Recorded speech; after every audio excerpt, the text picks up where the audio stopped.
సంఖ్యాకాండము 6వ అధ్యాయము.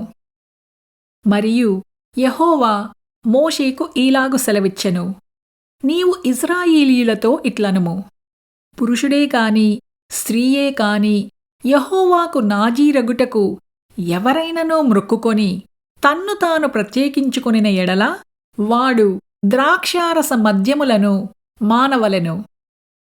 ద్రాక్షారసపు చిరకనైనను మద్యపు చిరకనైనను త్రాగవలదు. ఏ ద్రాక్షారసమునైనను త్రాగవలదు. పచ్చివి కాని ఎండినవి కాని ద్రాక్షా పండ్లను తినవలదు.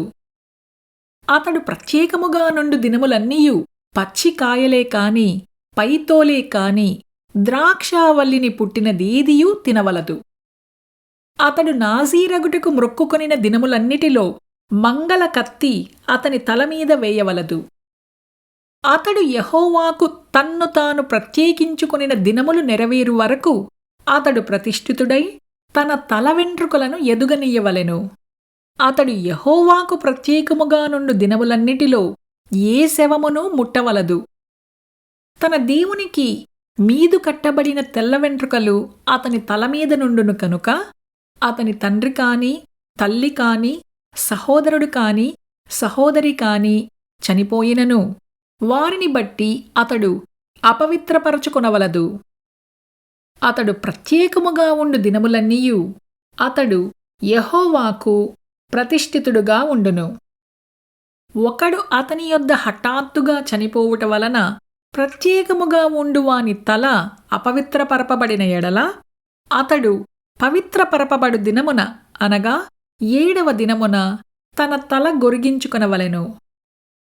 8వ దినమున అతడు 2 తెల్లగువ్వలనైనను 2 పావురపు పిల్లలనైనను ప్రత్యక్షపు గుడారము యొక్క ద్వారమునొద్దనున్న యాజకుని యొద్దకు తేవలెను.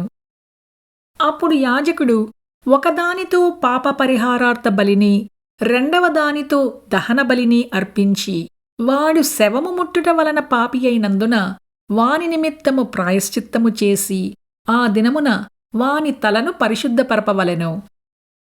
మరియు తాను ప్రత్యేకముగా ఉండు దినములను మరలా యెహోవాకు తన్ను ప్రత్యేకించుకొని అపరాధ పరిహారార్థ బలిగా 7 గొర్రెపిల్లను తీసుకుని రావలెను. తన వ్రత సంబంధమైన తల వెంట్రుకలు అపవిత్రపరపబడెను కనుక మునుపటి దినములు వ్యర్థమైనవి. నాజీరు ప్రత్యేకముగా ఉండు దినములు నిండిన తరువాత వాని గూర్చిన విధి ఏదనగా ప్రత్యక్షపు గుడారము యొక్క ద్వారమునొద్దకు వానిని తీసుకుని రావలెను.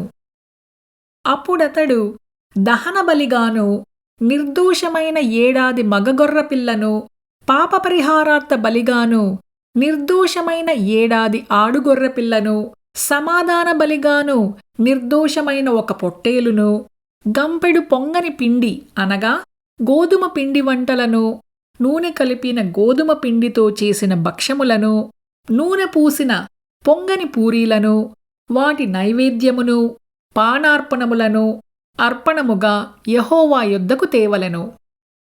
అప్పుడు యాజకుడు యెహోవా సన్నిధిని వాటిని తెచ్చి అతని నిమిత్తము పాప పరిహారార్థ బలిని దహన బలిని అర్పింపవలెను.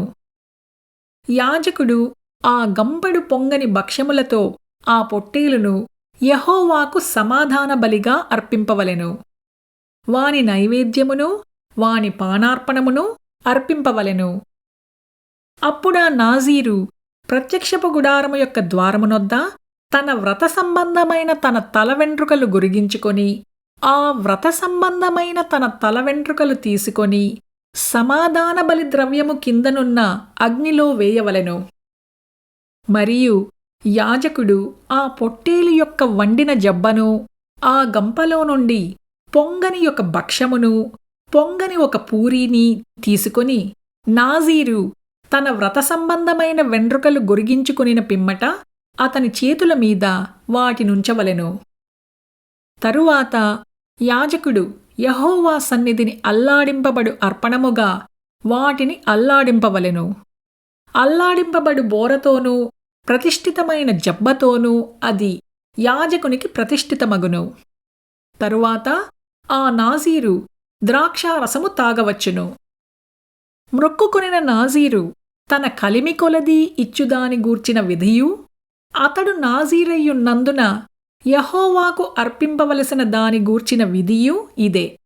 తాను మ్రొక్కుకొనిన మ్రొక్కుబడి చొప్పున నాజీరును గూర్చిన విధిని బట్టి ఇదంతయు చెయ్యవలనని చెప్పుము. యెహోవా మోషేకు ఈలాగు సెలవిచ్చెను, నీవు అహరోనుతోనూ అతని కుమారులతోనూ ఈలాగనుము, వీరు ఇజ్రాయేలీయులను ఈలాగు దీవింపవలెను. యెహోవా నిన్ను ఆశీర్వదించి నిన్ను కాపాడునుగాక.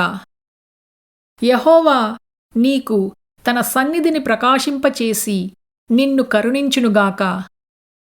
యెహోవా నీమీద తన సన్నిధి కాంతి ఉదయింపజేసి నీకు సమాధానము కలుగజేయునుగాక. అట్లు వారు ఇజ్రాయేలీయుల మీద నా నామమును ఉచ్చరించుట వలన నేను వారిని ఆశీర్వదించెదను.